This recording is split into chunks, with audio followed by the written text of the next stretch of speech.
Hello, I'm Logic Bunny, and come with me down the rabbit hole of knowledge.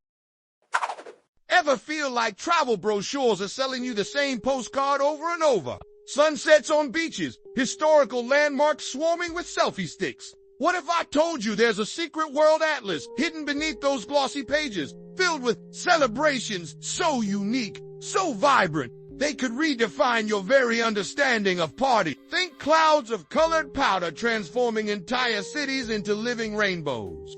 Imagine skeletons dancing in the streets, not as a symbol of fear, but of joyful remembrance.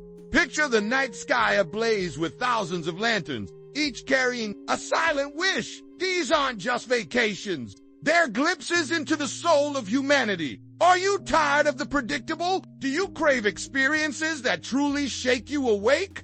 Then, let's explore this together. Let's dive headfirst into the exhilarating, sometimes disorienting world of culture shock.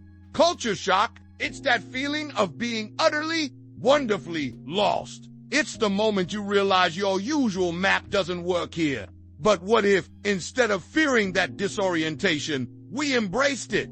What if we saw it as an invitation to learn, to grow, to expand our own horizons? In this video, we're not just ticking off destinations on a list, we're embarking on a journey to challenge your assumptions. We're going to ignite your curiosity, and who knows, maybe even inspire you to pack your bags and venture beyond the well-trodden tourist trails. Get ready to discover cultural traditions that will truly blow your mind. What if we tried this? The possibilities are endless. Okay, let's journey into a tradition that might make your stomach churn, but your mind race. Why do some cultures eat their dead?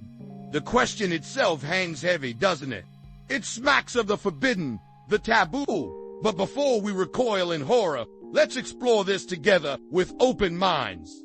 What if we tried this? The possibilities are endless. We're talking about endocannibalism, a practice now largely historical, where certain tribes consume the remains of their own people. The Fore people of Papua New Guinea are perhaps the most well-known example. But let's be clear, this wasn't about satisfying hunger or enacting violence. It was a deeply spiritual act. Imagine a world where death isn't an ending, but a transformation, where the spirit of your loved one isn't confined to a grave, but lives on within you.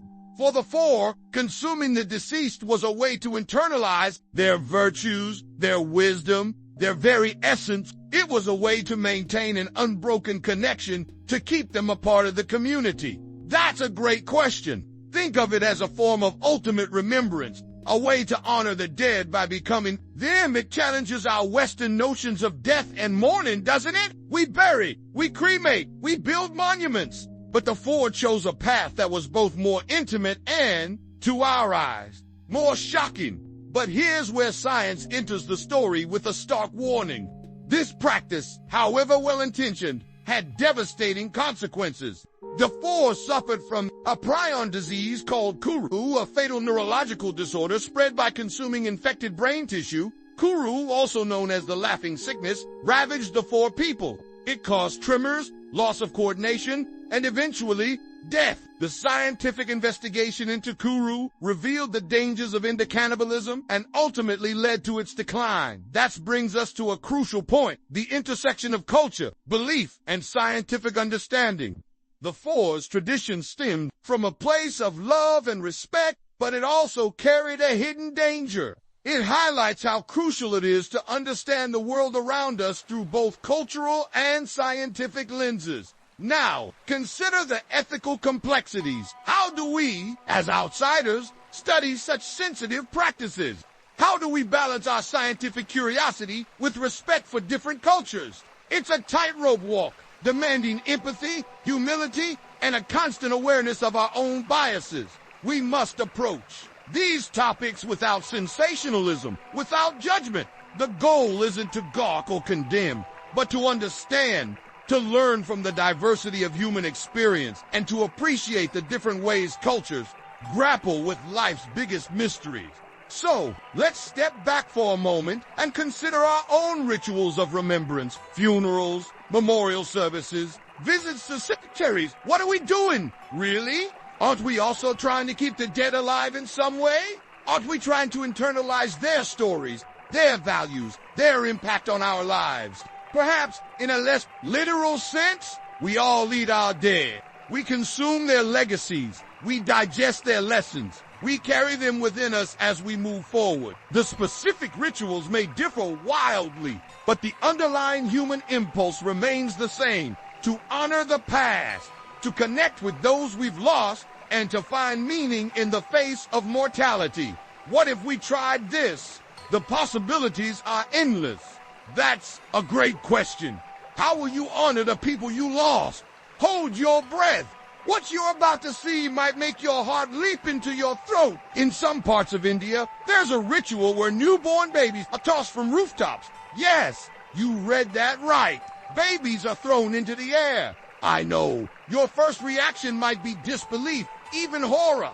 It certainly defies what many of us consider safe or acceptable. But before we jump to conclusions, let's take a deep breath and try to understand.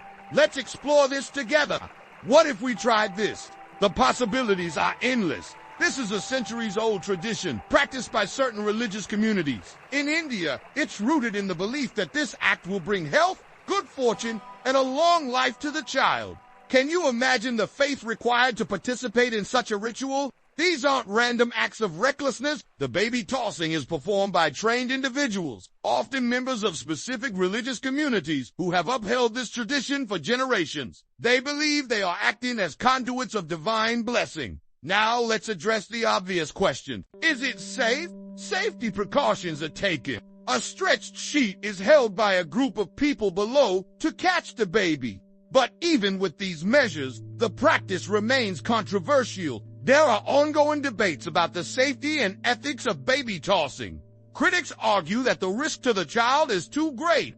Regardless of the precautions taken, supporters maintain that the ritual is a sacred tradition that has been performed safely for centuries. That's a great question. It raises complex questions about cultural preservation versus child welfare. So, how do we navigate this cultural chasm? How do we reconcile our own safety concerns with respect for traditions that differ so dramatically from our own? It requires a perspective shift, a willingness to see the world through a different lens. Consider the cultural context. What does this ritual say about the community's values? What does it reveal about their beliefs regarding protection, blessing, and the role of faith in their lives? Perhaps it reflects a deep-seated belief that surrendering to a higher power will ensure the child's well-being. It challenges our Western emphasis on control and risk aversion, doesn't it?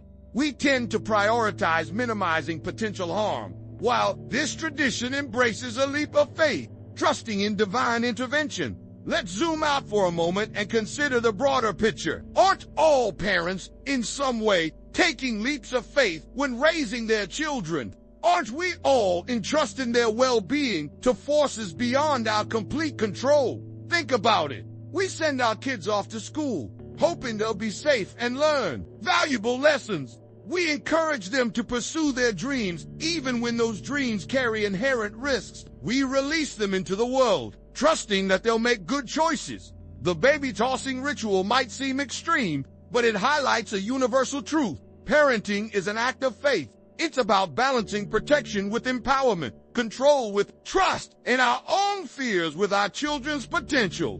What if we tried this? The possibilities are endless.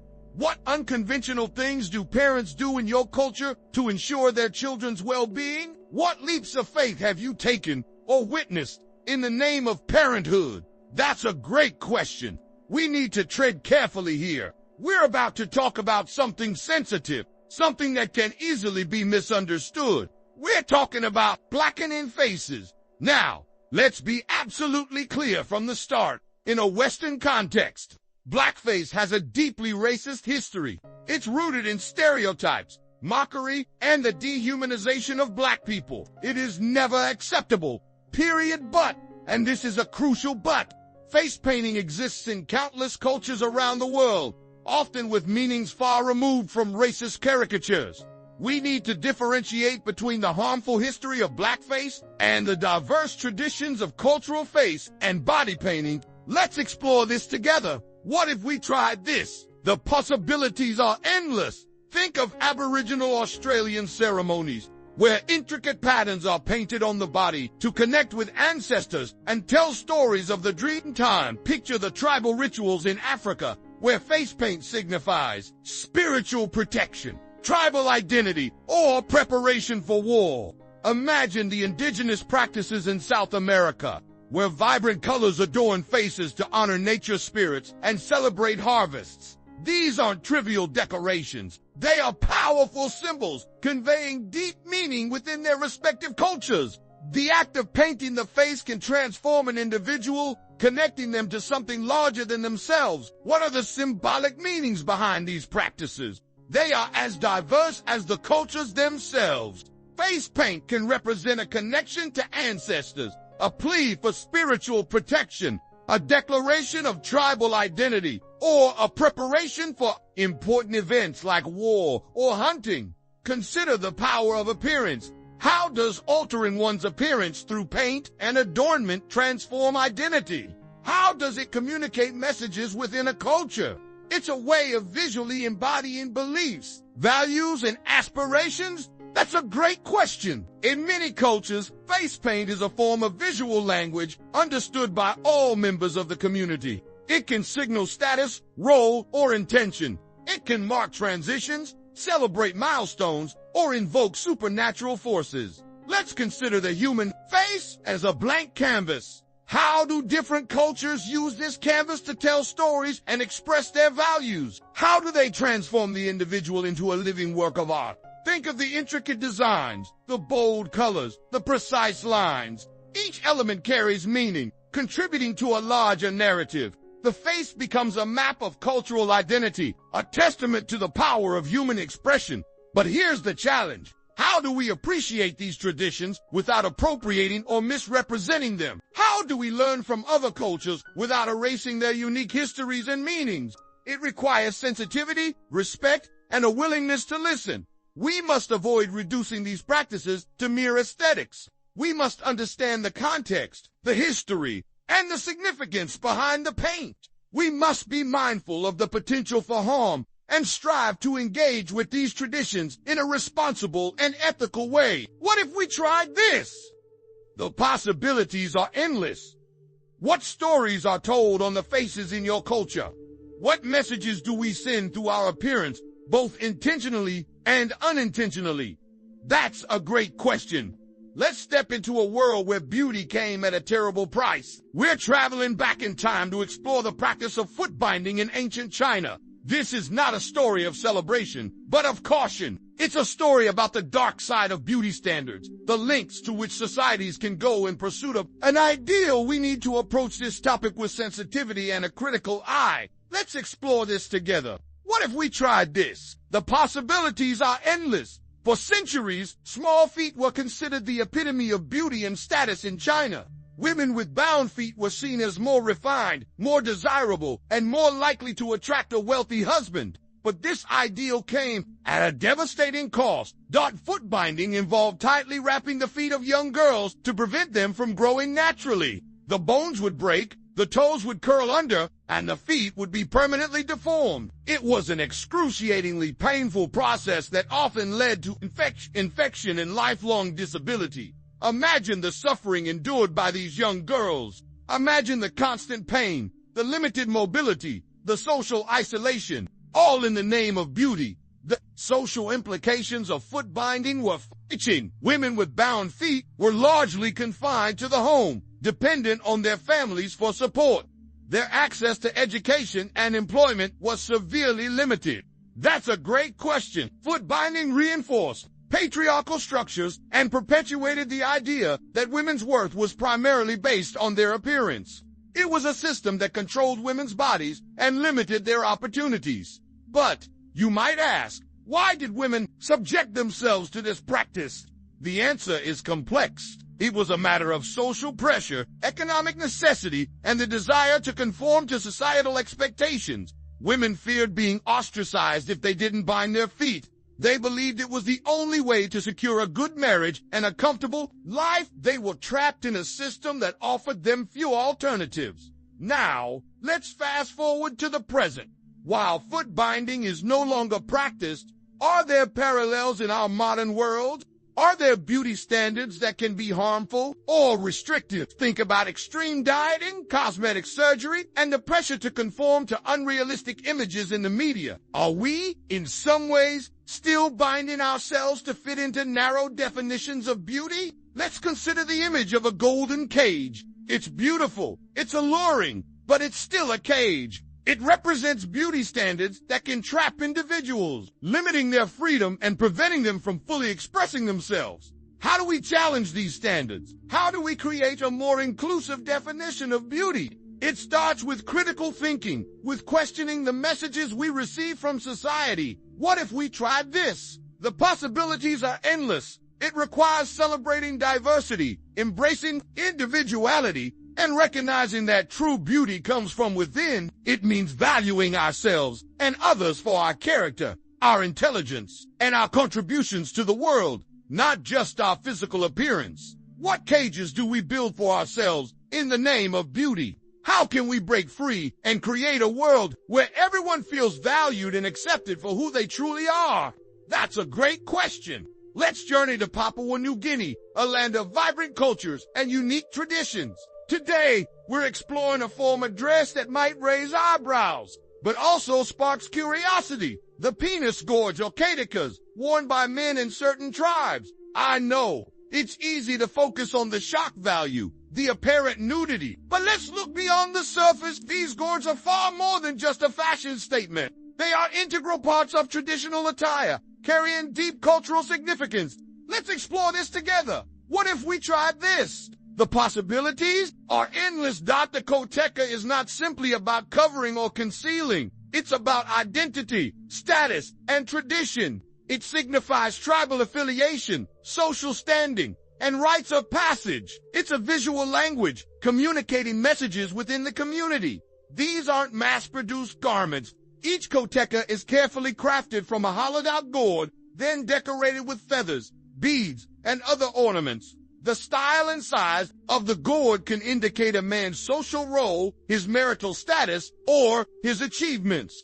That's a great question. For example, a longer gourd might signify a higher status, while specific decorations might indicate participation in certain ceremonies or battles. The koteka is a symbol of manhood, strength, and belonging. But let's challenge our own assumptions about modesty.